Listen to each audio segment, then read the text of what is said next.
I would first assess and evaluate students for reading instruction by administering an FMP assessment to determine their independent and instructional reading levels.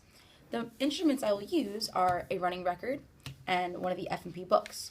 When you do the running record, I would mark substitutions, additions, omissions, self-corrections, and then I would go into calculate their accuracy, their fluency, their words per minute, as well as asking them comprehension questions. By doing so, I will be able to determine their independent and instructional reading levels. The materials needed to assess students on their reading level include Fountas and Pinnell kit, which includes the books, the running record, and a timer. After assessing all my students, I would then organize guided reading groups based on student ability. By organizing them homogeneously, it'll ensure that all students are being taught on a level that they can comprehend.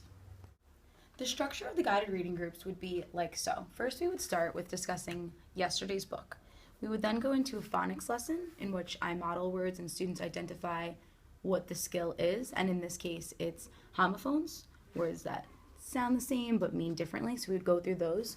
Students would then be given words to work on either with a partner or by themselves. After that, we would go into today's lesson. We introduce a new book, and as you can see, this book addresses diversity in the classroom and multiculturalism. Students would then read independently.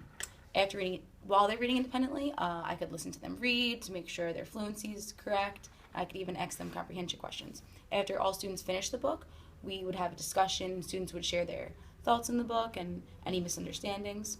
After that, the lesson would conclude with a fun game that reassures the phonics lesson skills have been understood.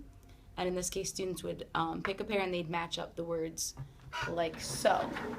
To do ongoing assessment, like I said, I would listen to students read. Additionally, we have literacy notebooks. So using this, I can go through and I can give feedback to students and see where they have any misconceptions, make sure their work completion is on point, and that ensures that our guided reading groups are successful.